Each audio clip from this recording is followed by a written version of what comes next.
Hello everyone. आज हम continue करेंगे क्लास 9th का chapter is matter around us pure. First lecture में हमने मैटर के बारे में समझा था, फिर हमने बात करी थी प्योर सब्सटेंस क्या होते हैं, उनके classifications, metals, non metals and metalloids, element के क्लासिफिकेशन होते हैं, कंपाउंड क्या होता है ये हमने समझ लिया था। फिर हमने लास्ट में बात करी थी मिक्सचर्स, एंड मिक्सचर्स में भी दो क्लासिफिकेशन होती है, heterogeneous mixtures and homogeneous mixtures. तो स्टार्ट करते हैं आज का लेक्चर। इसके आगे से सबसे पहले हम बात करते हैं, एक क्वेश्चन से स्टार्ट करते हैं आज का lecture. What is the difference between compound and a mixture. देखिए हमने थोड़ा सा डिस्कस किया था कि एक कंपाउंड अगर हम बात करें, एग्जांपल हमने बात की करी थी वाटर की H2O। तो कंपाउंड में अगर आप देखेंगे तो एक हाइड्रोजन है और एक ऑक्सीजन है, ये दोनों मिक्स हो रखे हैं, तो उसे हम इम्प्योर या फिर हम कह सकते हैं मिक्सचर क्यों नहीं कहते हैं। हाइड्रोजन और ऑक्सीजन का एक मिक्सचर क्यों नहीं कहा जाता है कंपाउंड को, उसे प्योर सब्सटेंस क्यों कहा जाता है। तो इसीलिए एक क्वेश्चन आता है, what is the difference between a compound और अ मिक्सचर। चलिए स्टार्ट करते हैं आज उससे ही। सबसे पहले हम पॉइंट लिखेंगे क्या, एक कंपाउंड और एक मिक्सचर में क्या डिफरेंस होता है। एक कंपाउंड और एक मिक्सचर में क्या डिफरेंस होता है। सबसे पहला पॉइंट जो हमें नोट करना है वही मेन ज्यादातर रोल प्ले करता है, दैट इज एक कंपाउंड जो होता है, a compound is made up of, a compound is made up of definite मतलब फिक्स्ड एलिमेंट होते हैं, present in fixed ratio by mass, present in fixed ratio by mass। मतलब आप अगर किसी भी कंपाउंड को लेंगे तो उस कंपाउंड में हमेशा दो एलिमेंट्स एक रेशियो में फिक्स्ड रेशियो बाय मास से जुड़े हुए होंगे, तो उसका कॉम्पोजिशन क्या हो गया, फिक्स हो गया।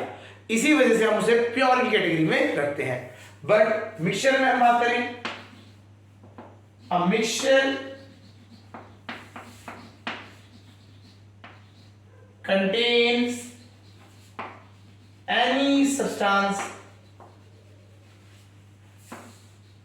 substance in any ratio by mass, in any ratio by mass, any ratio by mass। मतलब उसमें क्या है, अगर मिक्सचर की बात कर रहे हैं तो अगर चीनी है, जैसे आपने अगर हम बात करते हैं किसी को टेस्ट के लिए वो चीनी ज्यादा डाल के रखता है, किसी में कम रखता है, तो उसमें कोई ऐसा फिक्स रेशियो बाय मास नहीं है कि शुगर सॉल्यूशन जो होगा वो हमेशा फिक्स रेशियो में होगा कि चीनी इतनी होगी और वाटर इतना होगा। It can very from different quantities. मतलब क्या होता है, अलग अलग सिचुएशन के हिसाब से, कोई शुगर का पेशेंट है तो उसने चीनी डाली ही नहीं, किसी ने चीनी कम ज्यादा ऐसे कर सकते नहीं कर सकते, तो कम ज्यादा आप क्या कर सकते हो, क्वांटिटी कर सकते हो। तो वहां पे जो उसका हम रेशियो बोल रहे हैं, it is not always fixed ratio by mass, तो फिक्स नहीं रहता है। क्लियर हो रहा है पॉइंट। चलिए, तो हमें इसी वजह से हमारा जो मिक्सचर होता है वो जो कंपोजिशन है वो चेंज हो जाती है। और प्लस अगर हम एक मिक्सचर भी लेंगे तो उसमें भी क्या होता है, अलग अलग लेवल पे कभी कभी कंपोजिशन चेंज हो जाता है, हर जगह पे रेशियो बाय मास फिक्स नहीं रहता है। क्लियर हो गया। चलिए सेकेंड पॉइंट जो होता है, ये चीज समझनी है, जो कंपाउंड होते हैं, कंपाउंड में जब दो चीजें मिलती हैं तो अपनी इंडिविजुअल प्रॉपर्टीज खो देते हैं और एक नया ही सब्सटेंस क्रिएट हो जाता है। तो इसमें क्या होता है, कंपाउंड में सब्सटेंस मिक्स्ड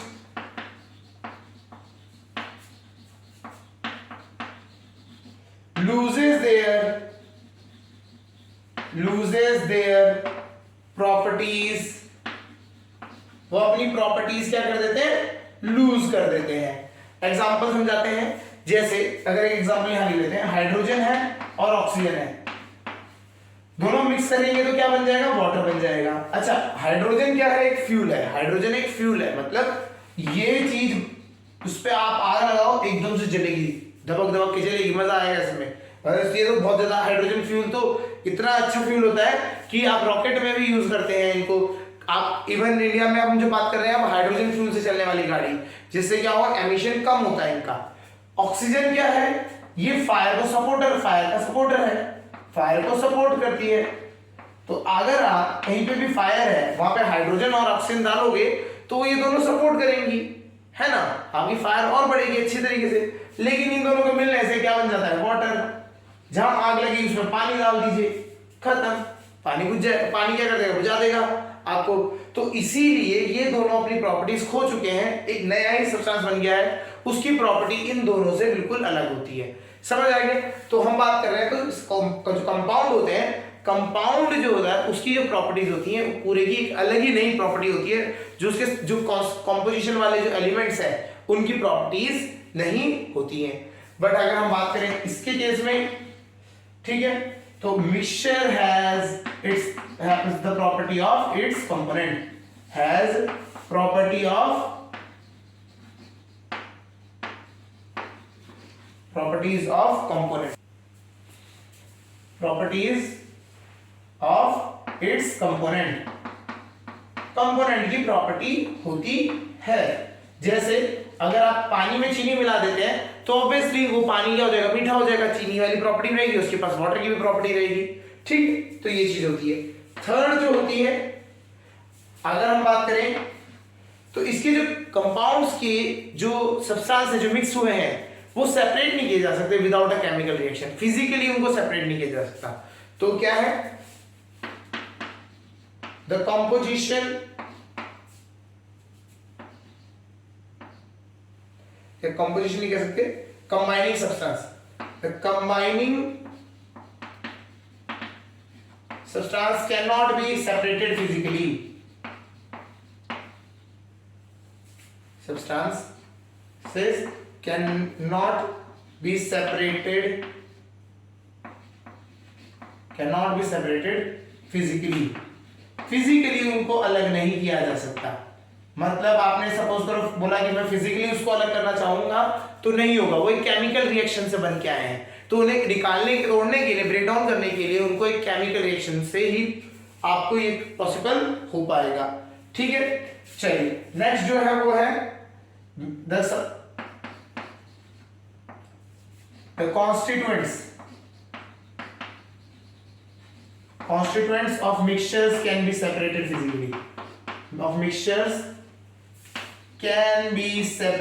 physically, इनको अलग किया जा सकता है, फिजिकल प्रोसेसेस से इनको अलग किया जा सकता है। कैसे, अगर आपको बोला जाए नमक और पानी मिला रखा है आपने तो उनको अलग करो, इवेपोरेशन से कर लो, अलग हो जाएंगे, वाटर इवेपोरेट हो जाएगा, नमक एक नॉन वोलेटाइल सब्सटेंस है, मतलब वो इवेपोरेट नहीं होता है, वो ही रह जाएगा, आपको दिख जाएगा। क्लियर हो गया। तो उनको फिजिकली आप सेपरेट कर सकते हो। हम इस चैप्टर में पढ़ेंगे भी what are the various methods of separation, तो मेथड्स ऑफ सेपरेशन में हम इन्हीं के बारे में स्टडी करेंगे, तो मिक्सचर्स के सेपरेशन को हम समझेंगे। क्लियर हो गया। Fourth, heat energy is evolved or required during formation।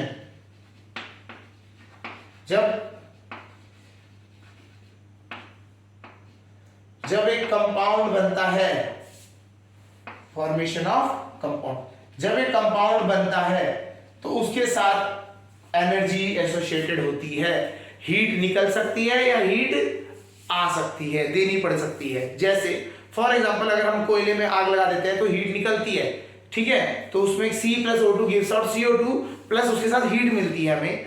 हमने जब कोयले में आग लगाते तो हीट निकलती है, वो हीट निकलती है, लेकिन कहीं कहीं पे हीट हमें देनी पड़ती है। जैसे अगर आप बात कर रहे हैं कि हमने कोई सब्सटेंस बनाना है, लाइक हमारे को कैल्शियम कार्बोनेट को ब्रेक करना है, केमिकल रिएक्शन से ये उसमें हीट देनी पड़ती है और तब वो कैल्शियम से कैल्शियम ऑक्साइड और आपका CO2 गैस बन जाती है, ठीक है। अदर एग्जांपल भी ज्यादा उतने नहीं। अगर हम बात करें कुकिंग ऑफ फूड में भी हम अगर बात करते हैं तो कंपाउंड, नए कंपाउंड को बनाने के लिए हमें क्या करना पड़ता है, उसे हीट अप करना पड़ता है। ऐसी चीजें बात कर रहे हैं, तो हमें नए कंपाउंड बनाने के लिए हमें क्या करना पड़ता है, एक जब केमिकल रिएक्शन करानी होती है तो हीट देनी पड़ सकती है या उसके साथ हीट मिलती है हमें, तो दोनों में से कोई भी एक चीज हो सकती है। बट मिक्सचर में ऐसा कोई इन्वॉल्वमेंट नहीं होता है. No energy is associated with it. No energy is required और जनरेटेड ड्यूरिंग मिक्सिंग. मिक्स करते समय कोई भी चीज नहीं होती. ठीक है, चलिए एक लास्ट पॉइंट लिख लेते हैं. जो आपके कंपाउंड्स होते हैं ये हमेशा होमोजीनियस होते हैं. Compounds are always homogeneous. ठीक है, चलिए तो कंपाउंड्स आर होमोजीनियस. ये होमोजीनियस होते हैं. Homogeneous full stop. यहां पे बात करें कंपाउंड्स आर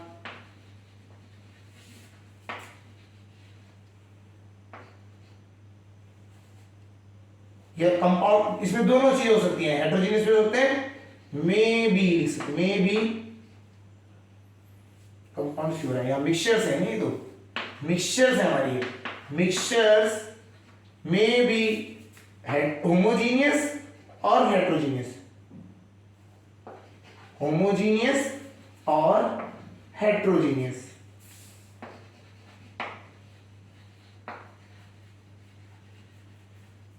तो ये होमोजीनियस भी हो सकते हैं, हेट्रोजीनियस भी हो सकते हैं. इसमें आपको कोई इसमें जरूरी नहीं है कि आपका हमेशा होमोजीनियस ही हो या मतलब ऐसा कुछ नहीं है. कंपाउंड हमेशा होमोजीनियस होंगे. कंपाउंड आपको एक जैसे समान दिखाई देंगे. हेट्रोजीनियस का कोई कंसेप्ट नहीं होता, उसमें वो एक ही जैसे दिखते हैं. लेकिन यहाँ पे क्या है, होमोजीनियस भी होते हैं, हेट्रोजीनियस भी होते हैं. क्लियर हो गया होगा. तो कंपाउंड और मिक्सचर्स में क्या क्या डिफरेंस होते हैं ये हमने यहाँ पे समझ लिया. क्लियर हो गया होगा पॉइंट. तो अब क्लियर हो गया होगा. बट अगर कंपाउंड को हम प्योर में क्यों रखते हैं और मिक्सचर्स को अलग भी रखते हैं, इसलिए समझ ये चीज रहती है. पहली बात तो सबसे मेन चीज यही है कि इसमें जो आपके कॉन्स्टिट्यूएंट्स होते हैं वो क्या होते हैं, प्रेजेंट होते हैं, फिक्स क्वांटिटी बाय मास में होते हैं. यहाँ पे मिक्सचर में नहीं होते हैं. क्लियर. सेकेंड चीज, वो उनको जो मिक्स किया जाता है उसमें वो अपनी लॉस कर देते हैं प्रॉपर्टी और नई प्रॉपर्टीज को वो क्रिएट कर देते हैं. नया सब्सटेंस मिलता है, उसकी प्रॉपर्टी अलग होती है. इनके में मिक्सचर्स में क्या होता है, प्रॉपर्टी रिटेन रहती है. जो कॉन्स्टिट्यूएंट्स है उनकी प्रॉपर्टी उसके पास रहती है. जो आपके कॉम्बिनेशन जो करते हैं, कंबाइंड सब्सटेंस जो होते हैं उनको सेपरेट नहीं किया जा सकता विद फिजिकल प्रोसेस. कोई फिजिकल प्रोसेस करोगे तो कंपाउंड को सेपरेट नहीं कर सकते. उनके हाइड्रोजन वाटर है, वाटर को तोड़ के आप H2O अलग, H2 और O2 अलग अलग नहीं निकाल सकते. वो एक साथ रहेंगे, उनको केमिकली अलग कर सकते हो. यहाँ पे फिजिकली कुछ नहीं कर सकते. यहाँ पे आप यहाँ जो है आपके कॉन्स्टिट्यूएंट्स मिक्सचर के वो अलग हो सकते हैं with the help of a physical method. Clear हो गया होगा. इसमें एनर्जी लिबरेट या एनर्जी एब्सॉर्ब होती है. वहां पे एनर्जी का कोई कंसेप्ट ही नहीं आता है. यहाँ पे आपका आता है फॉर्मेशन ऑफ जो होते हैं कंपाउंड, वो हमेशा होमोजीनियस होते हैं. यहाँ हेट्रोजीनियस और होमोजीनियस दोनों हो सकते हैं. क्लियर हो गया. तो आपके समझ आ गया होगा कंपाउंड्स क्या होते हैं और मिक्सचर्स क्या क्या होते हैं. क्लियर. चलिए अब आगे बढ़ते हैं. अब हम पढ़ते हैं मिक्सचर्स के टाइप्स. ठीक है.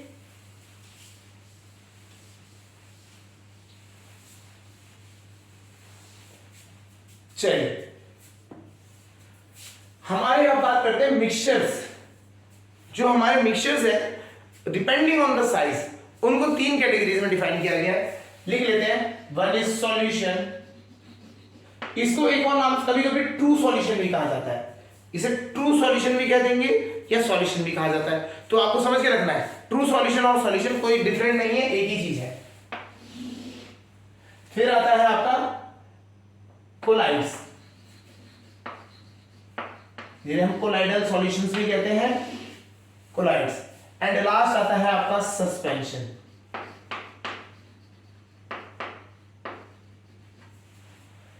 ठीक है. ये 3 आपकी कैटेगरीज होती हैं. ये depending on the size of the constituent या फिर क्या चीज जो मिक्स करी है उसको कितने साइज का है उससे मैटर करता है. ठीक है. सॉल्यूशन जो होता है वो उसमें पार्टिकल का साइज जो होता है बहुत ज्यादा छोटा होता है. ठीक है. क्या होता है लिख लेते हैं. Size of particle, size of particle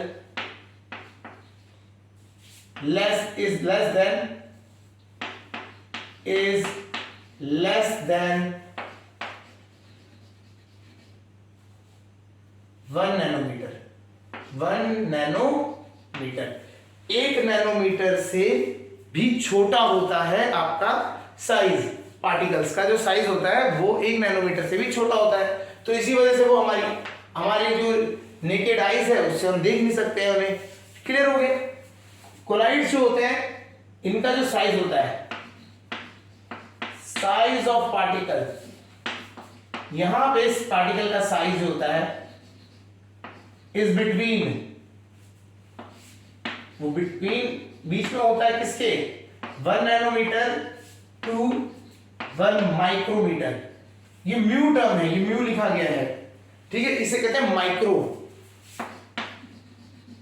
micrometer. तो ये माइक्रोमीटर तक हम ले रहे हैं। माइक्रोमीटर क्या होता है, 10 की पावर -6 मीटर, 10 की पावर -6। और ये नैनोमीटर क्या होता है, 1 नैनोमीटर इज इक्वल टू 10 की पावर -9 मीटर। तो ये बहुत छोटा है। माइक्रोमीटर होता है 10 की पावर -6, जो माइक्रोमीटर माइक्रोस्कोप कहते हैं, माइक्रोस्कोप की ये होती है, ये चीज देख पाता है। वो नैनोमीटर में जा रहा है, वो और भी छोटा है उससे। क्लियर हो गया? तो बहुत ही ज्यादा छोटे की बात कर रहे हैं हम यहाँ पे। क्लियर हो रहा है? चलिए, पहला चीज समझ आ गया। अब सस्पेंशन का आपको क्लियर थोड़ा सा आइडिया लग रहा होगा कि ये जो है 1 नैनोमीटर से कम है, ये 1 नैनोमीटर से 1 माइक्रोमीटर के बीच में है। सस्पेंशन के पार्टिकल क्या होता है, वो साइज ऑफ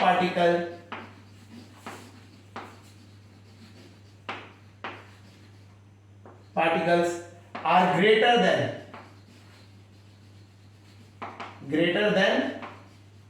1 माइक्रोमीटर, 1 माइक्रोमीटर से बड़े होते हैं। क्लियर हो रहा है? चलिए, सेकंड, पार्टिकल्स कैन बी, यहां पे cannot be seen by naked eyes,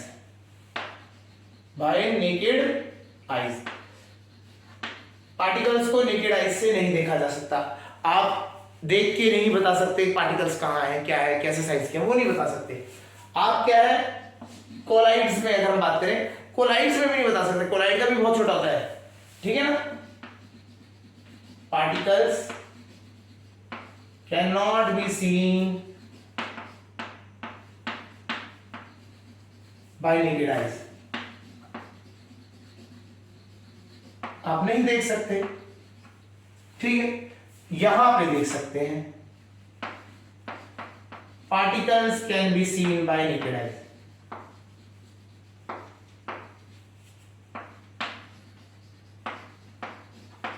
naked eyes, particles को आप नेकेड आइज से देख सकते हो। क्लियर हो गया? चलिए, अब आप पार्टिकल्स को जब देख ही नहीं सकते तो ये होते हैं होमोजीनियस। ये क्या होते हैं, होमोजीनियस होते हैं। यहां पे ये समझने की बात है, अपीयर तो होते हैं ये होमोजीनियस, कोलाइड्स जो होते हैं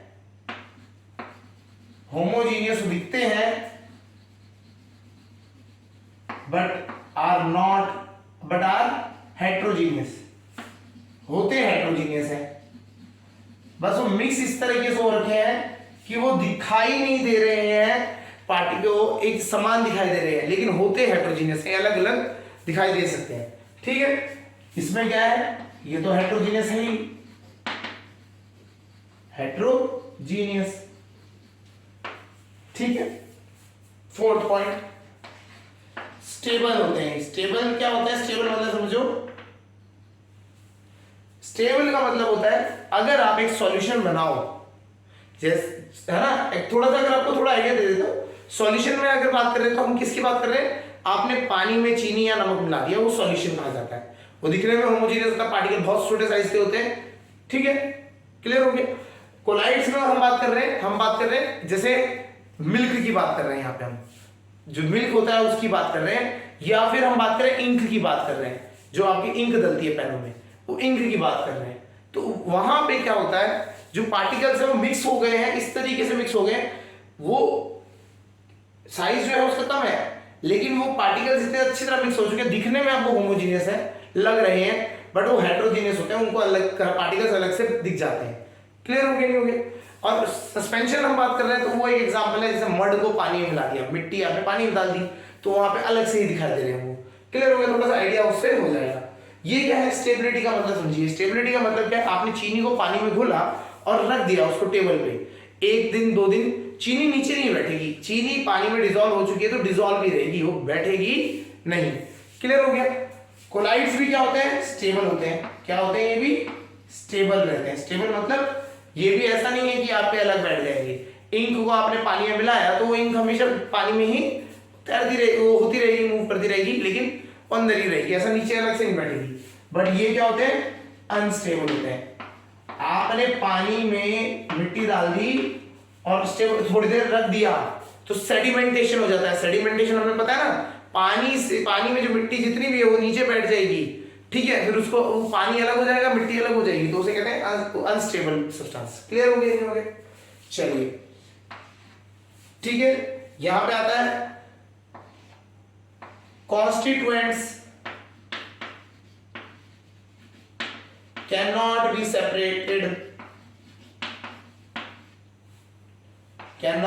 separated with physically, इनको अलग नहीं हो, cannot be separated by filtration।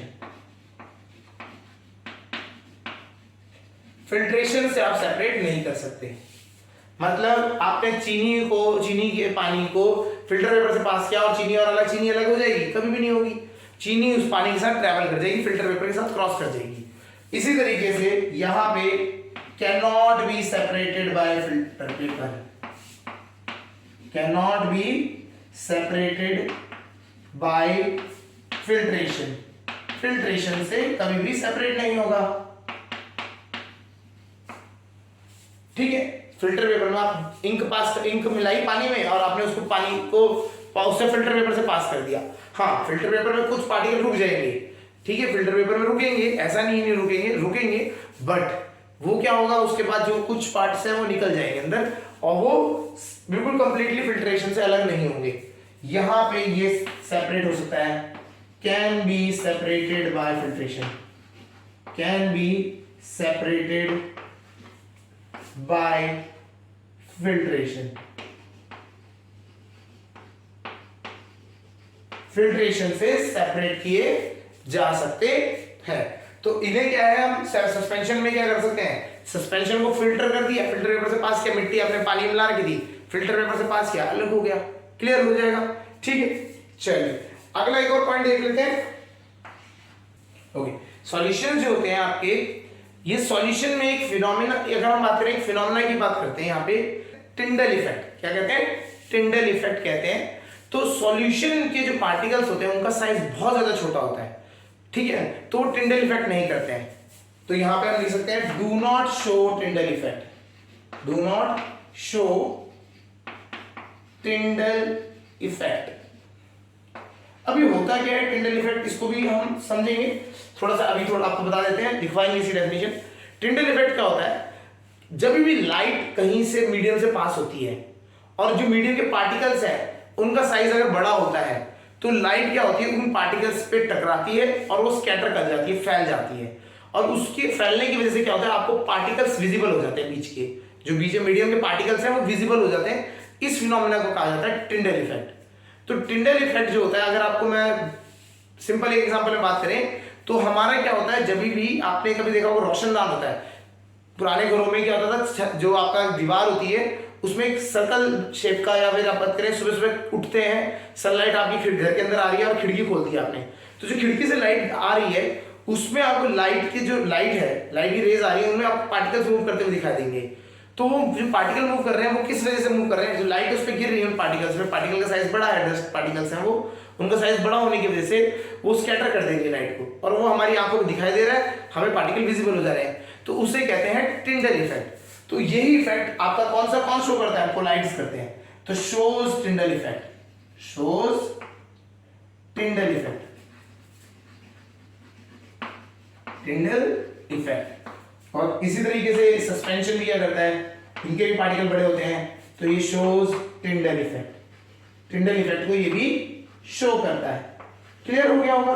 तो इस तरीके से आपके ये पॉइंट्स होते हैं, डिफरेंट पॉइंट्स हैं, सॉल्यूशन क्या होता है, सस्पेंशन क्या होता है और कोलाइड्स क्या क्या होते हैं।